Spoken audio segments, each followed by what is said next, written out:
they give you like this like trivial amount of money, like $50 to like this extracurricular theater. So I got to write and produce and direct plays, and that taught me so much about production and development, like, just any kind of creative product. And I always tell those people who ask me, who want to be developers, like, just produce something, produce a magazine, produce a play, produce a film, produce something and get it done. And just seeing how you view it at the beginning and all you have to do to get it to the end is such a valuable experience. That was Ken Levine. It was so great to have Ken. I've never met Ken before. What a cool, chill dude. That was Ken talking about the advice he gives to folks who want to get into the industry, which is just make something.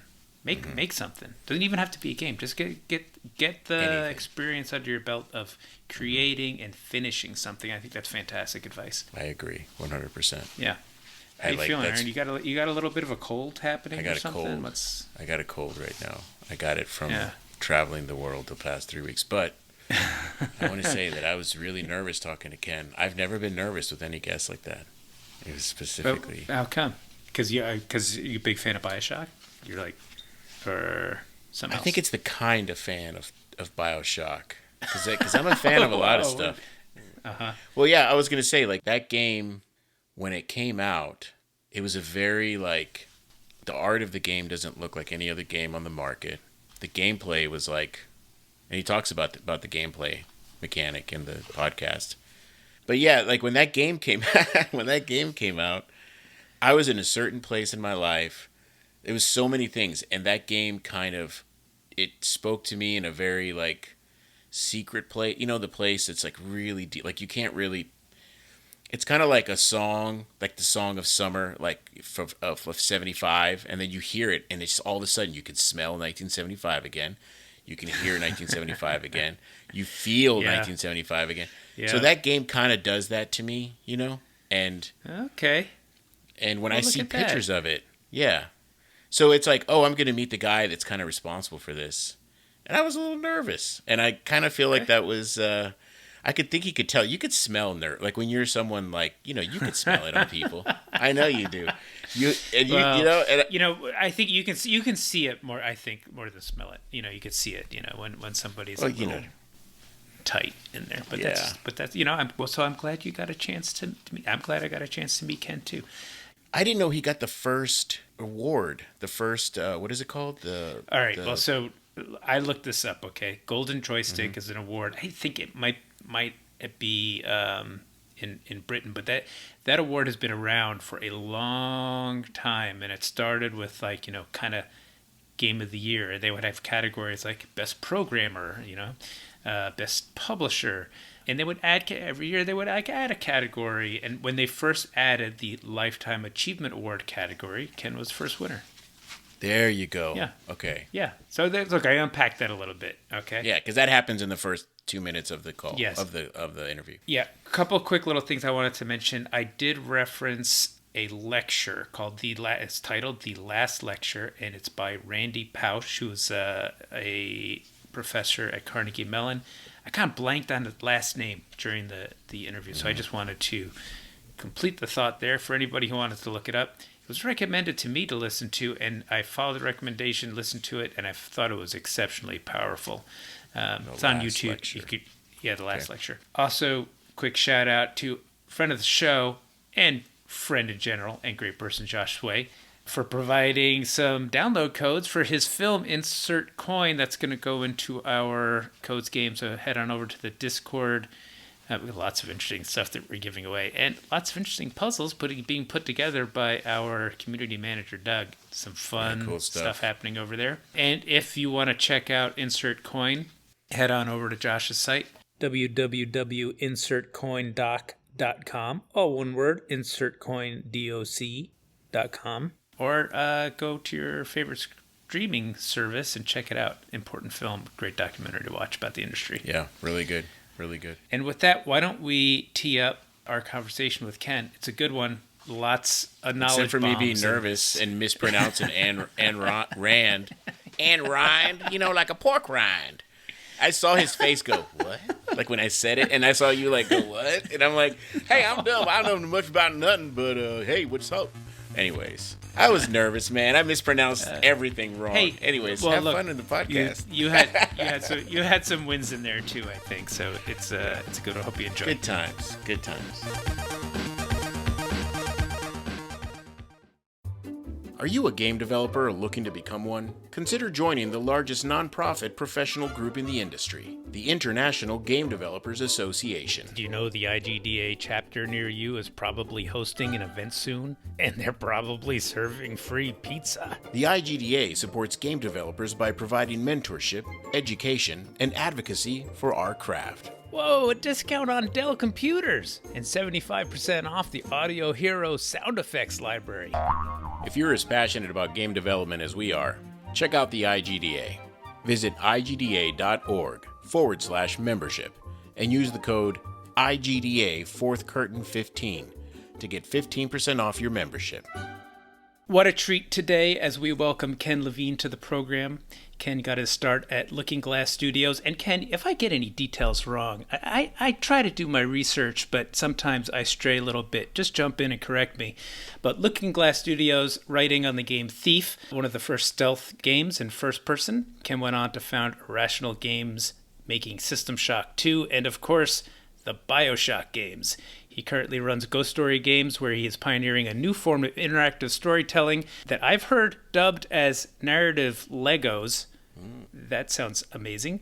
Count me in on that. And in 2013, bagged a Golden Joystick, the very first Lifetime Achievement Award. I hope that doesn't make you feel too old. Wait, he got the first one? Yeah, he got the first Lifetime Achievement Golden. Hey. Yeah.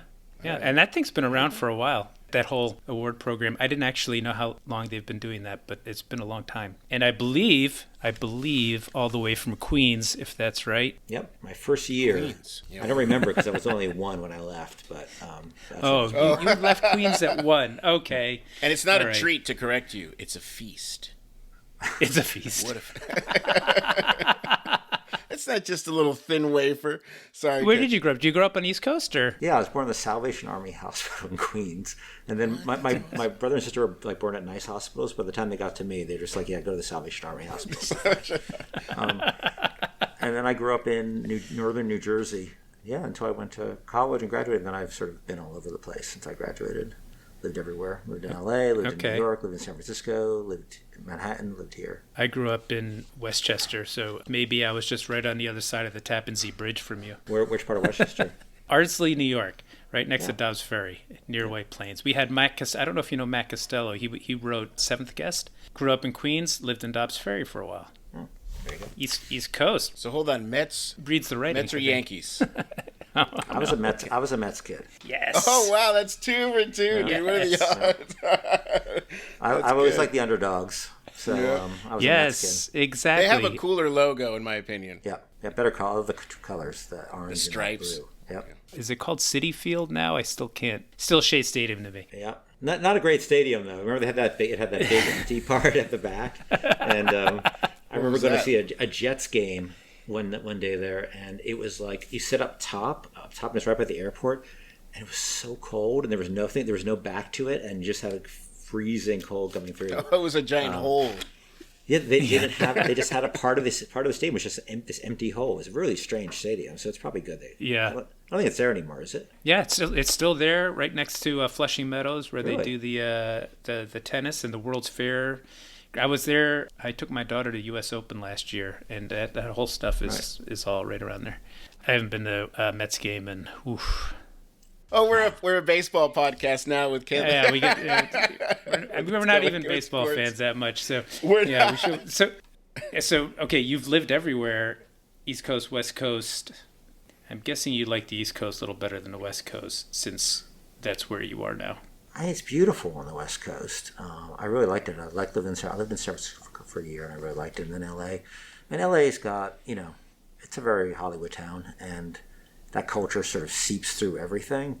And I have a lot of friends out there, and I really enjoyed living out there for a few years. But I think I'm more of an East Coast person just by nature. I must have ended up doing the opposite, because I kept coming west.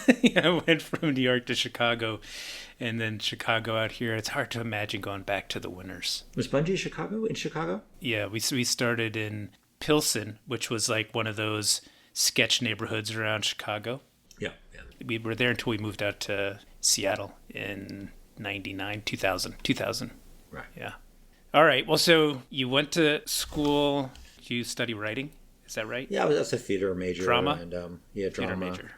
It was really useful. Like the school itself was not particularly, the classes weren't particularly useful, but I got a chance to put on a bunch of plays there. You know, they'd give you like this like trivial amount of money, like $50 to do like this extracurricular theater. So I got to write and produce and direct plays, and that taught me so much about production and development, like, you know, just any kind of creative product. And I think I always tell these people who ask me, you know, who want to be developers, like, just produce something, produce a magazine, produce a play, produce a film, produce something and get it done, and just seeing how you view it at the beginning and all you have to do to get it to the end is such a valuable experience of any kind. So I felt by the time I got into games, having done so much theater, that was, you know, complete shoestring budget, no backup plan, you know, building our own sets if we had money for sets.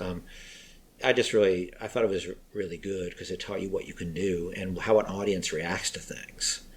And that's something like we just did. You know, we're doing some focus testing now. It's like outside groups, you know, where you sit behind the glass curtain, and it's just really cool to see. I love feedback from audiences, even if it's negative. It's so helpful because you never really know. I'm sure you guys have this experience. You never really know until you put it in front of somebody what you got or what you don't got. Yeah. I also found sometimes you'll express an opinion to, like, say somebody, this has happened to me many times. So like me and a designer, we're talking about how something is going. I'll play their work and I'll give them feedback and we'll have a, you know, whatever, spirited conversation. And then we take it and put it in a play session and we both watch people who are not vested in this at all. They're just playing, you know, and that is truth, you know. Yes. Me, designer, we could talk about ideas. Those are opinions. What the player says, truth, and it's like that action right away. It's really interesting. Yeah, the audience doesn't know what they want, but they're never wrong about what they don't like, right? That's right. Yeah. That's right. Like you can't go to the audience and say, "What should I do?" You can go to the audience and say, "What do you think of it?" And they'll tell you. And if you're open to listening to it, you'll learn a lot. I've seen some younger developers sort of get in opposition to the audience, and I think that's always a dangerous place to be because you know, they're going to tell you the truth. And if you can find somebody who can tell you the truth about your art, that's incredibly valuable, even if it hurts. That's what's happening now with a lot of big companies. You know, the developers / creators are starting to attack the audience when they dislike something. And you get this weird drama where they're like fighting each other. And it's like, I kind of feel like that's also, it's bad, but it's also more press. So it actually exposes the product more. Yeah. I mean, it's fine. Look, I think I'm sort of like allergic to arguing with the audience because at the end of the day, like, you can't win, right? If the audience tell you they don't like it, you know, you can't put a gun to their head and make them buy the game. And, you know, I really appreciate, you know, the $60 or $70, whatever it is. It's a lot of money. I take that as a responsibility. And also, it's just really smart to, you have to try to inure yourself as much as you can to criticism. And remember, like, if you're the person making the decisions, that it's okay. Like, you can hear anything. Like, I'm fortunate that I'm the creative director, so I get to act or not act on the feedback. But you got to hear it all, and you got to hear it with an open heart. Because if you think you know what your game is, you see it because you're so close to it. You can't see it as somebody who's never touched it before. You should be grateful. It's hard to be grateful, but that feedback, if it's honest and open, and it's incredibly useful. For sure. I have actually a couple of questions off that thread. Sure. I'm curious if you've ever gotten like memorable feedback that was substantive that you like, that you remember, like that. Because I remember putting something in front of players thinking it was right, and after the playtest, I decided, no, we're going to change that, and it was pretty big. And It was like one of our control schemes that I thought was very clever. It was a little too clever. What game? What game? This was on a mobile FPS game that we were doing. You know, these touch controls that were nobody had ever seen them before. You know, they were like, oh, this is designed for the device, but really what they wanted was something they were familiar with. You know, or at least they sort of rejected the unfamiliar.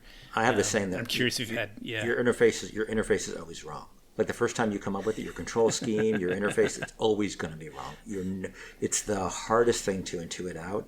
But yeah, I've had feedback I remember we were working on Bioshock Infinite, and you have this sort of companion character in it named Elizabeth, and she's sort of a young woman, a 19-year-old woman with these, incredible superpowers. A guy who worked on the team, his wife was a friends and family tester, and her feedback, still remember it, see on the page, and I was so proud of this character, and I thought she was great, and I thought I was kind of done. I had got her voice down, and she was awesome, and she wrote down, Elizabeth seems like she's developmentally disabled. And I was like, oh, because I was trying to key her young, but I keyed her way too young. And it killed me. And previously, like on Bioshock, the character of Atlas was played by this actor who had a southern accent. And nobody liked, and it wasn't the actor's fault. And for some reason, people struggled to trust the accent. And I had to rewrite and re-record and recast the whole thing based on feedback. And it was heartbreaking because I had done all his lines. I recorded all his lines. Wow. So he had like a southern drawl. Yeah, I don't trust that guy. he sounded a bit like Foghorn Leghorn, and nobody trusted him. And I needed people to trust Atlas, right? I don't know if you know the character. That's right. Yeah. He does eventually, spoiler, betray the trust, but you gotta. So we came up with this, Irish accent thing, and people found it much more charming, and it was amazing, the difference. I trusted Atlas. Well, that's because you got the re-recorded. So doing plays, I gotta imagine you can't move the ship date, right? And I gotta imagine that's a little bit of a different kind of vibe when it comes to finishing, or maybe even the whole process. I don't know, but how was that going from that experience to games? I really liked producing plays because you get to be in the audience when the thing's performed, and there's nothing better. I still haven't had better experience with an audience, even though my audience is substantially larger than it was now.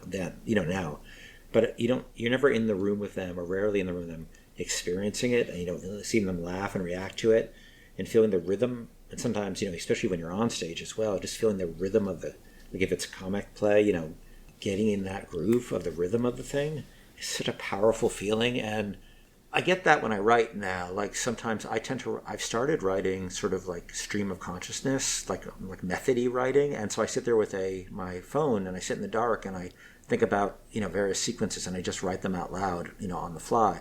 And that's a really great feeling because at least you get the feeling of performance and rhythm. But I do miss that from plays, but it's also nice to have an audience. When you do a play, you can have maybe a couple hundred people see it or something.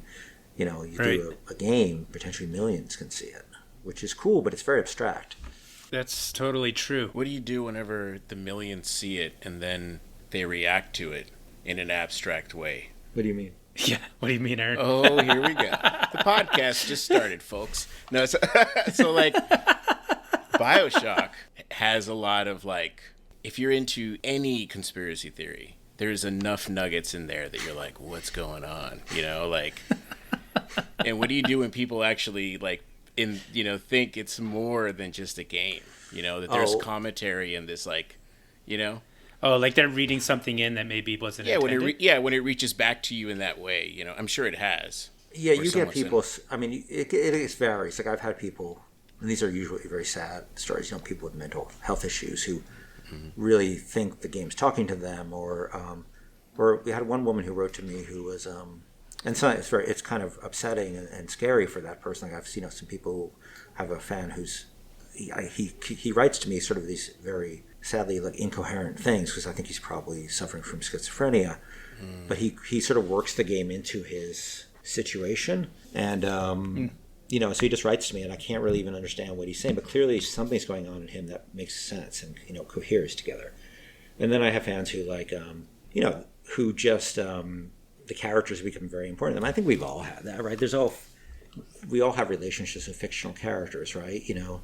Either growing up or as an adult, that you feel you kind of know somebody or you feel a real connection to somebody, and that person doesn't exist, and it's kind of a wonderful thing. But I think that people connect to characters, and sometimes too closely, but sometimes I don't know, art just fills that hole sometimes for people, which is really nice. Something interesting that I think this was true in some of our games. I'm guessing way more true for Bioshock and things that you do. But there's a lot of world building and writing and character creation, all that kind of stuff that the player doesn't see all of it. Yeah. In fact, not all of it goes in the software. Some of it is on paper. Some of it is in the gestalt of the dev team. And the player has an experience with either a subset of that, or how it's distilled, or how it's put into the interactive experience that they have, which leaves some imagination to fill for some players. Yeah, and, or connecting it, right? I think that's magical. I think that's really cool. Yeah, that's more of what I meant, like the Anne Ryan stuff. Yeah. Like where that comes in, and conspiracy theaters. I used to work conspiracy theories. I used to work with Jordan Thomas. Yeah, very talented guy. So I worked with him for like a short period, and he was the creative director at where we were working together, and that was like the first time I truly saw like the creative direction process and in that level of creativity. What I was referring to earlier when I was like this part, like the question I asked was more related to the stuff that I would see the research and like where the story is going to be built from, and like Anne Ryan, right? Like people connect that with like political movements and things like this, and it's more of the inspiration that goes into a lot of the creative part, like how much of that is inspired by all these conspiracy stories that are like in our culture, Well, I read like a kind of a scary. I'm way too online for somebody my age. Like I read pretty much like everything. The comment section. And I'll spend. Yeah, I don't really mind, honestly. I'll spend there was this app called Clubhouse. It's still around, I think. It's like you can go into these like chat rooms, but it sort of has a stage and an audience structure, so you have to be invited. I've on the seen stage. those, yeah. And I write about sort of extremist figures, so I would go into there's some very extremist rooms of all stripes, extremely left wing, extremely right wing, some crazy shit getting said. But I view it, I've always researched this stuff, so I like reading about, and it was nice. I can go in and be in the audience, and it was like walking to somebody's living room and random persons and hearing them argue about the most crazy stuff. It was great. It was a great, anthropological study. And you were safe. You weren't, you weren't like gonna they're not gonna turn on you and say, "What are you doing here?" Right. But I really found it fascinating. So I'll draw from. I'm a sort of a voracious reader of stuff and consumer of information, and so basically every game I do is just like, what am I interested in right now? And I had read, with Ayn Rand, I had read The Fountainhead. Everybody thinks it was Atlas Shrugged, even though Atlas Shrugged is more appropriate. I've only read part of Atlas Shrugged. And I didn't really realize she was some kind of philosopher or something. I just thought it was some book. Yeah, neither did I. Oh, you read it? So did you read it? No, I didn't read it. No, friends in I wasn't in that level of English when we were in high school. Tim Harris is the one. I think he's always telling us to read The Fountainhead. Yeah. And I gotta admit, I picked it up and I read like the first 5-6 pages, and I found it super chewy. I couldn't. That's where my. Yeah, I didn't know she was a philosopher either. You found it chewy from like a narrative standpoint, or from just the philosophy? It's very rigid. I had trouble parsing, understanding connecting the thoughts together. And I'm sure I'm not sure. I'm guessing if I had the patience and I kind of got through, I would have picked the threads. If you play Bioshock, you kind of get the idea. We really we adapted it. Andrew Ryan's opening speech is basically a summary of Rand. And I found it interesting, mostly because it was sort of, it's cartoonish. The book is cartoonish in the sense that she stacks the deck in favor of her characters, because the characters who have the right philosophy are winning. Beautiful and handsome and smart, and all the women want to be with the guy, and all the men want to be him, and vice versa with the women. So she stacks the deck. So I try to write it as like, well, what if somebody who was neutral about the philosophy try to tell it fairly, And that's where Rapture came from. I think you can do that pretty much any philosophy. There's sort of the idealized version, right? Which the writers, if they're a philosopher, they tend to write that version, whether it's Rand writing, The Fountainhead, or Marx writing the Communist Manifesto, they're going to envision it working really well. And I was being like, well, life's a little more complicated. Yeah, that's right. But I try to be honest to it, to what I think would actually happen if real people got involved. So is that kind of was that the origin for? I mean, one of the things I wanted to ask you is how do you write a game story? Yeah, Is that where it started, Ayn Rand? Was that sort of like primary inspiration for thinking about like? No, it's sort of, it's like a giant pastiche. Like, I think people think, like, I get the question a lot of, like, well, is the game the same game you shipped, the game you originally thought of? I'm like, well, originally thought of. I mean, you gotta have this experience. A game is like you have one iota of an idea, and then you just build on that, and then you kiss all the frogs, and you throw away the frogs, and you keep the princes. And it evolves very organically over time. So I think we had at that point, I think I read Atlas Shrugged, I read Fountainhead probably in about 1999 or 2000, and we didn't make Bioshock 2 years later, but Rand wasn't the thing I had in mind at the beginning. I was sort of casting around in my head for, I had inherited on System Shock 2, I inherited an IP, intellectual property, right? But I didn't have access to that anymore. So I'm like, well, so what's this intellectual property? Like, what's the world? Like, I didn't have, the Citadel-sation and stuff like that, and Shodan, all these great things that I inherited on System Shock 2. And so I just sort of, cast around into my head. It was a mix of Rand. It was a mix of me growing up, my family was, a Jewish family, and my grandmother was in Queens, and they were all in New York, sort of New York Jews, and very much reflected that sort of aesthetic of my growing up in that period, because I grew up in New York. I was born in 1966, so the architecture was still there, very much there, and and the feel vibe of New York was very much there, and very much what you feel in Rapture. There would be no Rapture if I didn't grow up near New York. I probably if I didn't know New York as well as I did. It's a very Manhattan place. So I just sort of transferred all that, and it just, kind of felt its way in. So is that kind of like you start with the nugget there was the world? No, the nugget was really the mechanic, not the Big Daddy and Little Sisters per se, like not the, the AI who has the goodies and the AI is protecting the character with the goodies. It was just a character with a character they protected, and enemies would attack them, and this one character would protect the vulnerable character. And I got that from watching a nature show. I was watching a show where there's like, the mama deer was protecting the baby deer from the wolf or something. And I was watching, I'm like, oh, the drama of this is so clear, it doesn't even need any words, right? We all get it right away. So I said, what if I could transfer this drama in an AI setup between these three characters? And I'd never seen that before. What? That's really cool. And that eventually became the Big Daddy Little Sister. That's really interesting. I didn't know that. Why'd you name it Rapture? Why is it named Rapture? I was gonna just guess. Well, it was. Well, what's your guess? What's your guess? Tell me your guess. Okay, so this is kind of what I was getting at before earlier, which is like you start to think like, oh, why did he name it Rapture? And then you start to take your tool set, all the stuff you've seen, and you make an assumption of, and this is mine, that those people were saved from another bad place, and they're kind of creating a utopia, but it was like a false rapture. Yeah, it relates to being Rapture, the Rapture, but it was a bit ironic for Ryan because, of course, he's an atheist, but I think he was both meant it literally, but it was also kind of his little joke at religion, as well. But I think you're right. You're right on the money. Okay. Cool. So I'm watching the right conspiracy videos on YouTube. You're watching the right conspiracy. Well, so you're doing plays. You go to Vassar and get a degree in drama, or you study drama. You come out to L.A. I read this on your Wikipedia.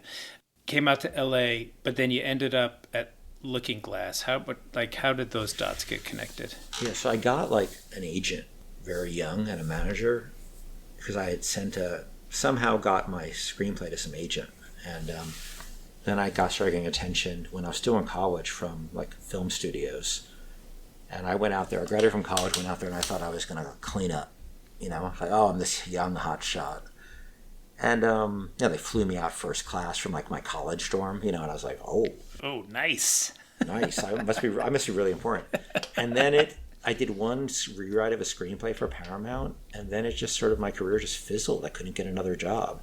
And for some reason, I had all this attention, and I just could not translate into career. So I basically, for 5 or 6 years, just did sort of random jobs. I didn't know what I was going to do. And then I ended up, be approaching my 30th birthday, and I was like, God, am I... I thought I was going to be this creative person. I thought I'm sure you all had that when you were a kid. You wanted a creative career, and it was so exciting. And I thought I had my shot, and I blew it. I really did. But then I was like, well, what else out there is there that you could, I try to go back and write plays. I put on a play in New York when in my late 20s, and that didn't go very well. You can't really make money doing plays. And so I'm like, what can I do? And I'm like, well, I've been playing video games my whole life since there were video games. I've been playing video games. I don't know how old you guys are, but I'm 56, and I remember when video games started. Yeah, 53. 53. So you're Atari 2600. Yeah. Yeah. What was your entry? Now, well, I remember playing like Pong and stuff in the arcade, but I remember even before that, these sort of electrical and mechanical games in the arcade. Like I remember in Jaws, like that thing where there's an arcade for a second, you see the guy shooting a little gun against it's a bunch of frame, like lights were lighting up behind frames of animation of his painted frames of animation of the shark. Really crude stuff. Yeah, but the moment video games, came in, I was just completely hooked, and I'm like, somebody must make those, right? I didn't really understand, and I got a copy of a magazine, of Next Gen magazine, I think it was, at the time, and there's an ad for this company. I looked at this, and I loved Ultima Underworld, and I loved System Shock 1, and I was like, man, there's a job for a designer. What's a designer do? And it was Alex, it was such a young time in the industry. It wasn't really an industry back then, Yeah. It was very, very small, and nobody had really heard of it. Had no cultural impact really at the time. But I loved games, and I got it, and I applied for the job, and I got it. That's awesome. Were we all going to say our ages? Because I didn't say mine. 47. Yeah, come on. I think you're 20. You're 22. I'm 22. But I have a question with where you just start. I think, tell me if I'm wrong, I think that dark time or empty time, the doldrum time of your life, that you draw back to it, you have gone back to it in the future to remind yourself that, like, I was there, now I'm here, let's keep going. Kind of like a fuel source, kind of? Or am I wrong? No, I think a lot. Whenever I'm a very fortunate and pretty happy person now. I think about what my life, and when I see people who are very unhappy or very grumpy or nasty or mean, I do wonder, like, if I hadn't been able to have a creative life, I probably would have been pretty unhappy too. So it gives me a nice degree of patience for people who aren't very nice to me sometimes, because I think it's hard. We're so lucky to have a good life in creativity. I mean, it's the biggest. I couldn't ask for anything more in life than to have a life where I get to go to work every day and look forward to it and not watch the clock. And I do think about the Ken who that didn't happen to a lot, and I wonder what I'd be like, and what I would have done. But it's hard to imagine, because I love what I do so much. It's good to remind ourselves that we get to make a living, have a career making games. Well, I think those times are important. Like I think a lot of people that had that moment in life at some point become successful if they get out of it. You know what I mean? Because they're like, you hear that story a lot, where it's like they were living in a van. They were like, yeah, seriously. And then it's like, boom. It prepares you. I think I was kind of shocked when I was young, because I had so much, attention when I was younger. As a young writer, I won all these contests, and then it didn't work. And I think, when I try to be a screenwriter, and I think that was very valuable, because it tells you, like, you're not entitled to anything. You've got to. Yeah. It was very humbling. Yes, it was very humbling, and I think that served me well. And it made me say, the only way I'm going to make this happen if I just don't quit at it. Like, we almost ran out of business very early on in our development cycle. We lost a project, and I remember I was on a run one day, and it was so bad. Like, I had no money. The three of us had started with no investment of any kind. We just had the three of us, and I was like, oh my God, this is terrible. I have to quit. And then I remember this voice sort of saying to me, well, if you don't quit now, this is when most people quit. If you don't quit, then you're already improving your chances of odds, even over people who are more talented than you, because they quit, because they're going to that top. And I didn't quit, and a month later we got System Shock 2. But that was that's tough the month. End of Act 2 right there. Yeah. Boom. Yeah. And then you roll right into Act 3. I love that story. Just that little anecdote. Like, I had a very similar experience when we started Bungie. We did, I wrote the first game, almost broke even. Jason wrote the second game, almost broke even. And I don't know if you said you were on a run. Did you say you were on a run? Yeah. Are you a runner? Yeah. Still running? Yep. Awesome.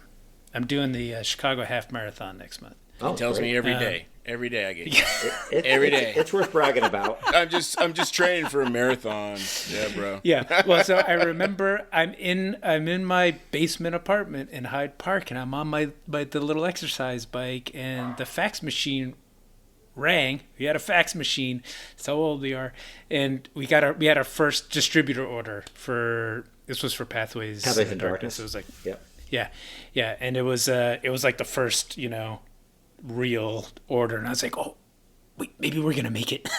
And I had that conversation with myself so many times. It's like, oh, I tried this once, didn't work. I tried this twice, didn't work. How many times are we gonna try this? It's so funny that And, people don't realize, like, they're very close to no Marathon or Halo, and very close to no Bioshock, because it's hard starting out. Right? It is hard. Yeah, it's really yeah. hard, and you just got to hang in there. Have you heard of this speech called The Last Lecture? It's some guy who passed away who said it. I think yes, it was a professor at Carnegie Mellon who started that entertainment degree there. Yeah, it's super impactful if you ever want to watch it. But he has this part about how those walls that come up, or those challenges that come up, they thin the herd. I was going to say they separate the wheat from the chaff. Yeah. Exactly. Like if you can make it through those, if you have the drive or the persistence, the will, the spirit, or whatever to make it through those, then that just gives you such a bigger chance of succeeding, because most people aren't going to do that. No, it's really failing is really unpleasant, but it's the whetstone in which you sharpen the tool, right? Yeah. That's right. And it sucks. It sucks. It's easy to look back and romanticize it, but at the time, holy shit, it's terrible. Go ahead, Aaron. Sorry. Oh, so I keep trying to interrupt you because I'm excited, because there's like multiple tiers to this, right? There's like level 1, then there's level 2, then there's level 3, then there's level 4, then there's the boss level, and then you ship your first game, and it's just like, what? And then it happens again, and it just keeps getting harder. It's like new level, new devil. It just keeps getting harder and harder and harder and harder. Yeah. So was Thief the first game that you worked on? Yeah, I was working on 2 games when I started Looking Glass. A Star Trek Voyager game that got canned, and then Thief. But that was the one I remember, because I got to work with Doug Church, and we've got to really... I was coming out of nothing existed when I started on that, so he and I basically just were brainstorming 100 different ideas, and eventually one of them became Thief. So it's pretty lucky.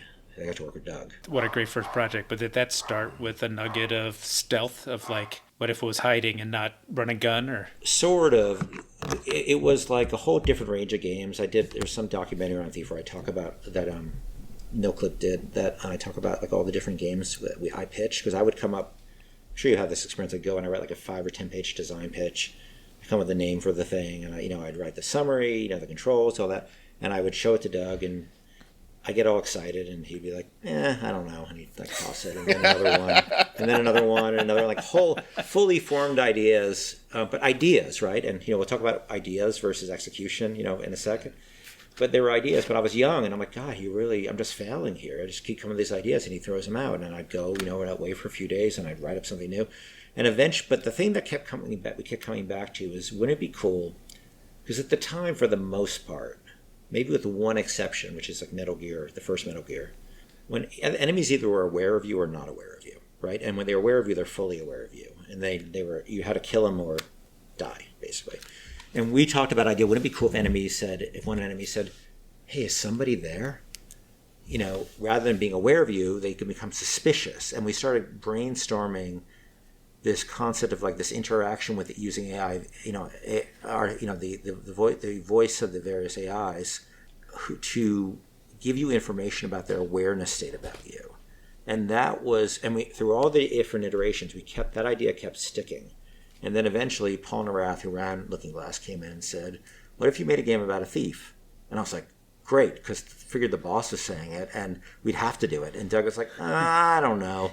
But Doug was always like that. He's brilliant, but, I think Doug didn't like necessarily love deciding what to do, rather than he liked the process more. But eventually we decided upon that, and, we just took that idea about AI awareness, and we just, pushed on it, and, try to make it cool. And cool you did. Yeah. It's so interesting how like a little mechanic like that seems so, when you first play it, it seems obvious, like, oh yeah, of course. But people don't see how much thought and iteration and like and like now we take all these mechanics for granted.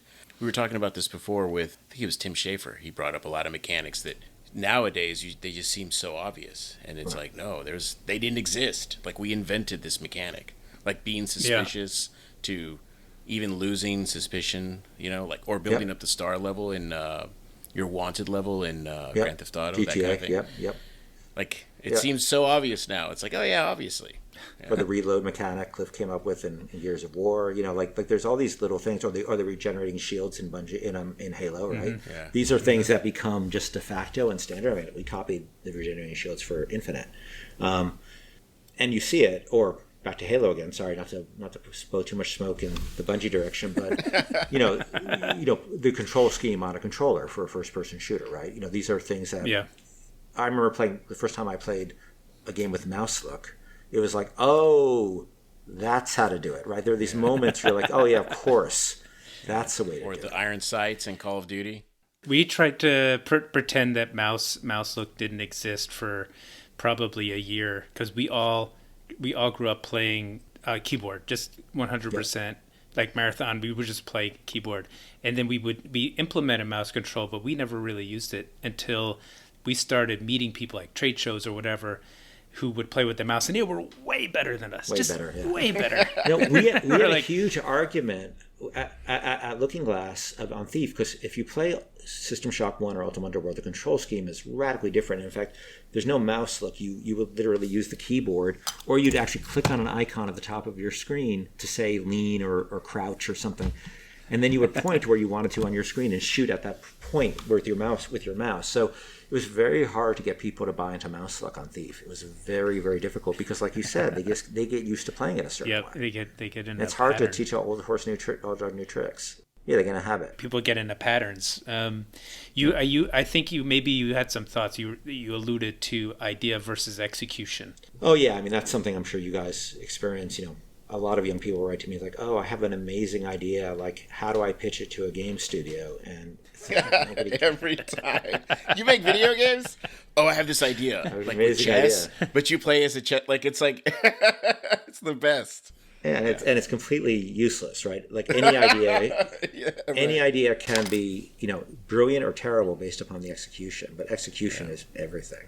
Anybody in the audience, if you want to pitch an idea like that to a game developer, the trick to getting that greenlit is to just put a $10 million check in the envelope with the game pitch. That'll do. That's about the only way it's going to happen, I think, right? No, it's hard, I think, because people get ideas, and sometimes people carry on ideas for years and years, and I'm like, you need to be able to come up with ideas at a steady state. That's just like the kindling wood, right? For making games, you got to carry it out, and you got to see how wrong you are. There is no game idea that meets the audience and doesn't get radically changed. Oh yeah. I talk about iteration all the time, which is a pretty simple concept, but that's how, in my mind, you take something that's here and you get it just somewhere really good. Is you gotta iterate on it. You gotta keep improving. Yeah. So Ghost Story, the current studio, I've read a little bit about Irrational, the transition. Is it the same studio, same people, different studios? A name kind of rebranding, or is there anything there, or is it just whatever? It's like the ship of Theseus. There's tons of the same people. So we have a ton of people who worked on Bioshock 1, who worked on Bioshock Infinite. Different studio name and different location, but we have a very similar mission. So I think fans who like our previous games are going to be very interested in what we're working on, because there's some definitely some shared DNA, and the people we haven't really some of the key people are veterans, some people are new. It's a mix. We're very different. We work with a lot of outsourcing groups too, and what's really been fun is people who left Irrational when the studio got closed now have their own companies, so we've hired them to work with us, but they get to be entrepreneurs now rather than employees, because we work with outside firms. Can I ask you a question? This is not to put you on the spot either, and I shouldn't preface the question. But yeah. I want to say a long time ago, because I'm not lying. I was sitting watching YouTube, and you came up in a video, and it was like coming up next, Ken Levine was going to say something about something, and then they showed like this quick soundbite of you saying, "And I'm going to stop making games after this," and then like or something, and then or was that I've never said never that. said that. Okay. Never. Okay, yeah, I thought it, but I've never said it. It's a Mandela effect. It's a Mandela effect. Every time I'm like, my next thing is not games. Every time, and Okay, every time really? it's games. So What is it going to be? What do you think it's going to be? That's it. That's I don't. You don't know. Nothing. I mean, I sit around. Usually, like I've gone through a whole like arc. That has had all the emotions in it. And I'm like, all right, next thing, maybe I should try something simple. Maybe I should work on like a productivity app, or like let's make a new social media thing or something like that. It's like something easy, and then I'm like, boring. No, look, games are. I've definitely been down the road. I'm going to try something simpler next. I've definitely done that, and then I end up getting excited about some stupid challenge, and here we are years later. Yep. I think that games are such an interesting space to work in because it's not really fully formed yet. When you work in movies, people kind of know how to make movies, They know how to make TV shows, they know how to do comic books, but we're still really figuring out how to make games. It's still going to change. It changes all the time. It changes since I started in the industry, you started in the industry, three of us. But I like being one of the early ones, and because it's fun to see where it's going. And I think also because it's new and we're still figuring it out, you don't have as many sort of the executive class of management people like you have at film studios, right? Where you have just so many. It has to pass so many people every idea. There's so many stakeholders that it's hard to innovate. Where games, there's still just tons of innovation happening all the time. Yeah. If you find the right ecosystem for that. I think there are some that are harder, some that are easier, but I think you're absolutely right. And a perfect segue for me to ask, what can you say about what you're doing now? Because I think what I'm imagining, maybe this is right, maybe this is not, I don't know, but what I'm imagining is you love creating these worlds, telling these stories, and my imagining is that you're making something where people can have a personal kind of experience that's their own story in a world, but I don't know if that's right. What can you say? I'll say this. The things that I think our games haven't done a great job of is recognizing the player's role in the experience and rewarding that role and their decisions in that space. That's a really hard problem to do that right. So I'm not going to make any claims or statements about it, but it's certainly been a focus of mine is, how do you make the player feel recognized and like it's theirs? Right. And that's about all I can say about it, but that's what I've been, and that means reacting to the player. And that's, something I've been, and paying attention and then giving them a sense that the game is aware of them and paying attention to this because that they matter. Yeah. We've almost had a game, Bioshock, when we sort of almost had made a meta joke about how you don't matter in that world, right? But once you make that joke, it's harder. I found that tricky on Infinite. It's like, well, we made that joke. Okay, what are we going to do? Make it again? But I didn't know how to solve. I didn't know what to do about the problem at that point. Yeah, no, you're right. Like most games that have a story, you play a part. Part that's created for you, not by you. That seems like your experience with theater. Maybe that has been maybe formative for thinking about that. Maybe. Well, I think theater is very instructive for making games. The two things that were most influential on me in making games was actually, besides games themselves, were theme parks, like especially like Disney World, and theater, because you're presenting a narrative, but you don't control where the audience looks, right? And it's even more so in a theme park. Like Walt Disney World is extremely carefully designed, so you pay attention to what it wants you to pay attention to, but it doesn't grab your head like a movie and point it where it wants it to look. That's a huge affordance you have in a movie or TV show, and we just don't have. And I don't really do big cutscenes generally. I like to keep the player moving in first person, so I try to do a lot of environmental storytelling. We try to do a lot of that. But theater was very helpful because, again, you gotta, how do you show the audience where to look on stage? You use lighting, you use isolation, you use silhouettes, you use color isolation.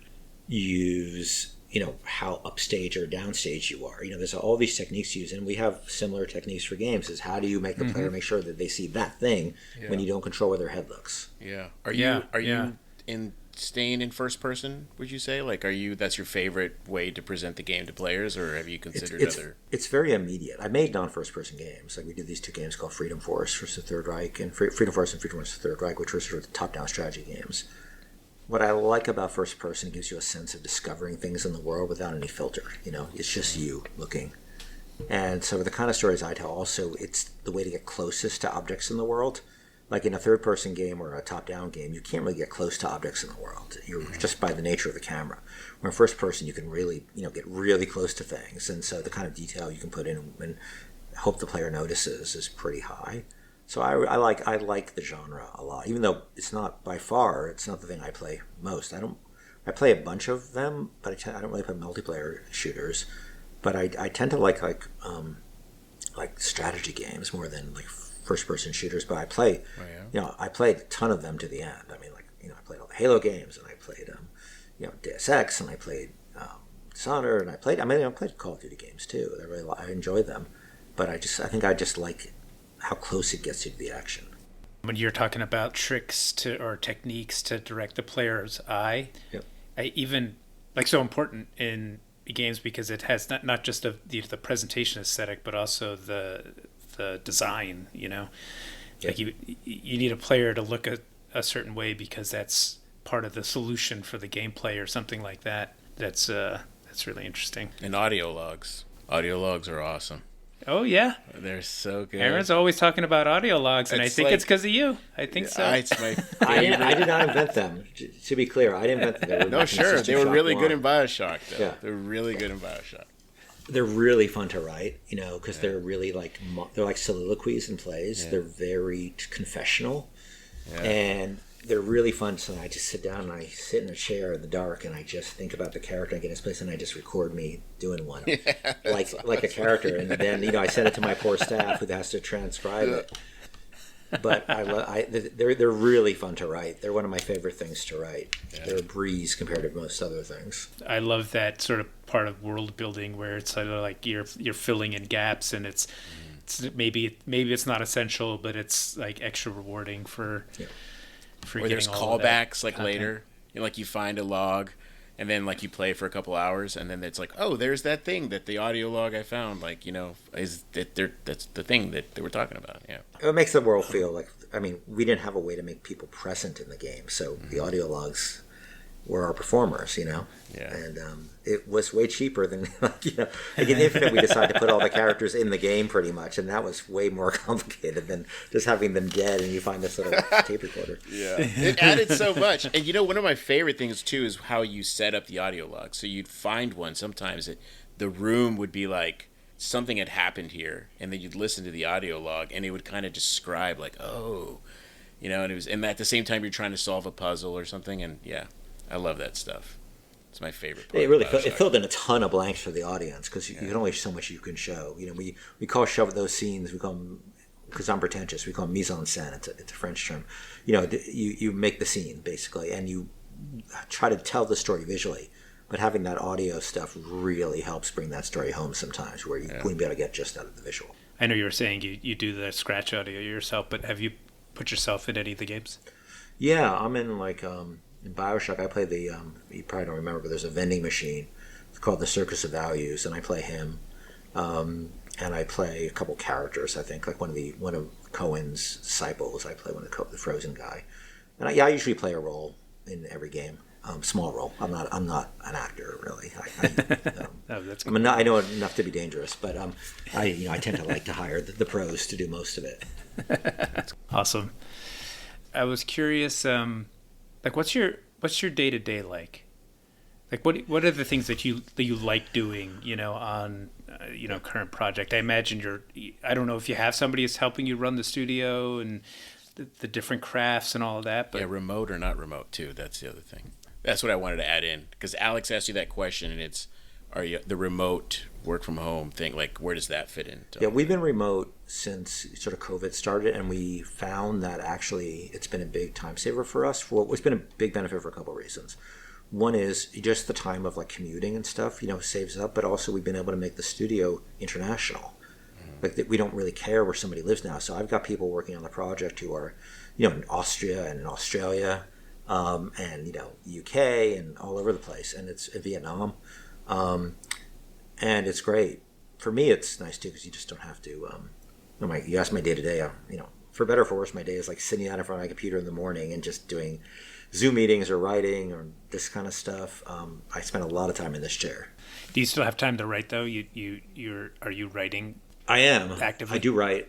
I write a lot of it. It's hard to find the time, but I think that if you don't have a very specific deliverables on the game, you can get very out of touch with the game, and you don't want to be the guy who, creatively driving the product, but you don't have any skin in the game. So, I am very low level involved with a lot of things, but very specifically, I work with the writing team, and I'll either write, my stuff my own, or I tend to go and review and rewrite tons of stuff they do. I direct the actors. So I like to be really, really low level involved in that stuff. That's great that you have it set up where you can do that. I think, for me, I always struggled with, I got lucky and hired people that were way better, way better programmers than me, etc.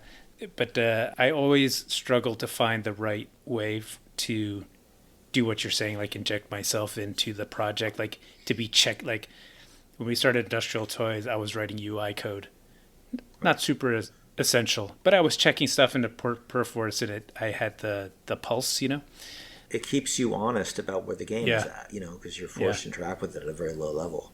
So I think it's good that you did that, because I think a lot of people, get Peter principled out, right? They end up getting promoted beyond their skill set, and I kind of found out where my skill set is. I'm not a guy who's going to lead like a bunch of teams, or a guy who's going to be some executive somewhere. I'm a guy who can be creative leading a product, but I need to be there, writing, directing, and it makes it hard because I can't work on more than one thing at a time, really, very much. I have done it a couple of times. I've worked 3 games at once, but I find I'm best when I can really just focus my energy. All right, Ken. Thanks for joining us. Nice meeting you, Ken. It's great to finally meet you and chat. Nice to meet you. See ya. Thanks, and we'll see you around. Thank you. Thank you. So that was Ken, folks. Now you see why I was nervous. Wait, why? What does that mean? I don't know. Just mean. He's a really chill dude. I remember one of the things that I really enjoyed about the interview, and I got excited. I was like interrupting y'all, and I really think a lot of people take this for granted. And it is, and you and I have talked about it, and you tend to see this with people that run marathons, right? Like the thing that makes a marathon so hard is you're constantly fighting the next level. Like there is like being tired is a spectrum, right? It's like it's a gradient, and it ends at death. It's gosh, you know what I mean? It's like you get so tired you just die. But yeah, you know what I mean? And like that's what a marathon is, and that is what it's like making stuff, anything. Yes. Yes. You have an idea, and that ideas are a dime a billion. Like not even a dozen. They're so easy to come up with. Mm-hmm. But once you start making the thing, it's like I've done something where like I've put something out, not even put it out. I'm like halfway through it, and someone will go, "That's stupid," and it's like at that moment, that's level 1. That's your first wall. Yeah, and it's like, you know what? I don't care if they think that's stupid, and then you just keep going. And then the next one is like, ow, I hurt my finger. I should just quit. Like it's like not even related, right? You had a fight with a friend or a loved one. And it is those little like battles every day, all the time, and just showing up, and doing it, and then finishing it. And then, and then even after you finish, that's the thing about games that everyone takes for granted, in my opinion. I'm just saying that. That's probably not true, but I take it for granted. So I shouldn't say everyone, is that once you finish the game, you're not done. Especially nowadays, live service, updates. Like you'll publish a game in June and you're working on it 6 years later in June, in July. You know what I mean? If you're lucky, yeah. And it's like you got to show up just as much then as you did, It's like constant, and it really does wear on. That's why it's so good to see the industry mature to the point where like humans are valued again. But those battles still exist, Well, I think it's beyond just video games. I think that is a good message for anybody in life who has some drive or some ambition, is to not give up. I mean, that was Patrick Curry and I always used to joke about, advice to entrepreneurs. The number one piece of advice for creating and building a successful company is don't go out of business, which is like, duh, that's stupid. But it's that concept of pushing through those walls, of finding a way to get to the next step. Yeah. It's so easy for people to say no. It is. Quit. And what you do with that. Yeah, what do you do with that? Oh, not even just I'm saying no to myself, but like, hey, here's the thing, and what you get back is no. It might not just be the word no. It might be I don't like that, or that's not right for me, or you're the worst. Yeah. You're never gonna make it. Is that what you usually get? I talked about that before with I posted some video on Reddit, and they the moderators destroyed it, but they didn't just destroy it. They told me what makes it better, and I had to make a decision. I either take their feedback and improve, or I cry and downvote their stupid comments. Yeah, but, you don't want to say that out loud, buddy. This is no, I'm gonna. I think it's, man, I love that. That's why I got excited. That was the other quote that I was thinking of picking for the beginning. Was Ken was talking about how he wanted to work in Hollywood, and he came out to Hollywood, and he worked on a screenplay for Paramount, and then the work started to dry up, and then he asked himself, can I do this? Am I going to have a career? I thought I was a creative person. And he had to push through that for years. I actually didn't know this, that he didn't start working in games until he was 30, which in that generation is, a lot of us started younger, and he had 16, the persistence to stick with it, to make himself a career being creative, and an exceptional career being creative. So that's a great example. That last lecture that I was talking about in the beginning, there's many examples of that concept in there too. I try to tell my kids that, you're going to hear no a lot, and you have to decide how to navigate that. Don't let that stop you. Yeah, and sometimes no's are nudges. Like, they're nudges in the right direction. Because, like, if I was like, you know what, I want to be an MMA fighter, you could be like, Aaron, no, dude. Right? Don't die, dude. That's true. You know what I mean? Yes, yeah. That's not to say that every idea is a good idea, or everything is great. Right, but also, but the thing is, though, he's not writing film. He's doing games, and that period nudged him in the right direction. Like, you know what I'm saying? Like, it was a no. Yeah. Many no's, but they were nudging him in the correct direction, and he didn't give up. He didn't turn into a street, Oh, he didn't go get an accounting job, or something. Yeah, you know what I mean? Like, I just went straight to the end. I should have done it. Like, he didn't get a job as an accountant. Right? Or a teacher, which teachers are good, but I'm never going to make it. He'd be a really good teacher. I think he'd be a really good teacher too. Teachers are great. I didn't mean it I mean, he didn't take a parallel job. Accountants are great too. I know a lot of great accountants. Yeah, when we're like, oh my, no, everybody's great. Another interesting thing I noticed here is I have 3 episodes in a row now with Tim Schafer, Raph Koster, and Ken Levine.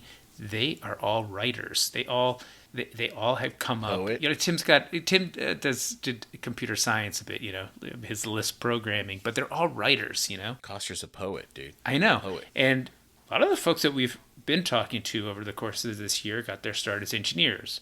You remember when we were talking to Josh Way about the early Midway days, there was no such thing as a designer. It was just a programmer, and they had some artists, and they figured everything out. And it wasn't until later that the whole job description of a designer came about. Even later, that there was such a thing as a producer in games. Yeah, now there's 15 designer jobs. Narrative designer, level designer. Yeah, but games, I mean, it's interesting, that games can come from anywhere. Ken talked a little bit about Bioshock, the original sort of the genesis of that project, the nugget that things were built around was the mechanic of somebody protecting another character. Can you make that was my favorite game part? Yeah, there's this 3 entity interaction of a vulnerable characters, a character trying to protect that character, and a third character having to make a choice, kind of thing, which I thought was really interesting, especially coming from Ken, who's a writer who we might think is, he started with the creation of this really interesting, cool cyberpunk looking world, but it wasn't exactly that way.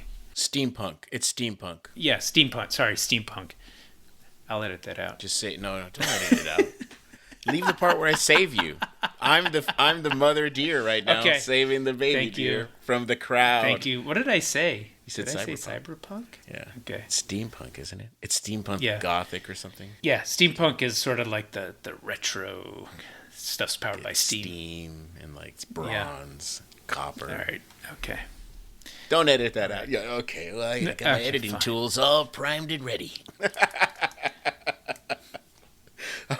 Sorry. Won't edit it. So yeah, okay, so yeah, I think you're right. The thing that's interesting about that, though, in my opinion, is that those little concepts, they seem trivial to people, but a lot of times great works are based on these little concepts that we, like the underdog story. Person can't make it, they struggle, they make it. That's a very simple formula. If you ever watched the movie Rudy, like, Oh, yeah. like, right? You're crying at the end. I'm not crying. You're crying, like that kind of thing. But it's right. It's a really simple formula, and I think it's interesting because I never thought of that as like that concept. Like I know a lot of other ones. They're the obvious ones. Yeah. Yeah. And that's not an obvious one to me. It's like, oh yeah, that's really cool. You could probably build an entire story around that. Huh, Where you hey, have he did. like a whole movie. Anyways, I thought that was cool. All right. Well, thank you for joining us for another week of Fourth Curtain. Yeah, thanks for joining us. Hope you enjoyed our conversation with Ken Levine. I did. And we will see you next time. Next time, see ya. Thank you for listening to the Fourth Curtain Podcast. To get a peek at upcoming episodes or to send in questions to the show, visit our site at thefourthcurtain.com.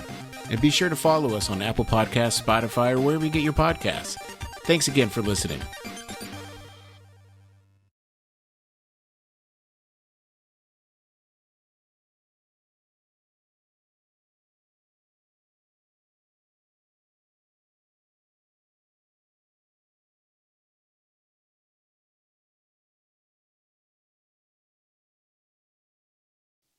By the way, I also want to clarify something too. It is very Batman and Robin, and I don't want you to ever feel. I know you don't, but if you do, like I know I'm Robin. Just so you know. I'm like the third Robin. I'm like, Robin died. There was like the girl Robin. I'm the third. And I'm okay with You're that. the best. You're the best Robin. You should add that at the very, You're the best very end Robin. of the post. You should add that. Yeah, that's a good way to say. Add this at the very end of the episode after like the thing,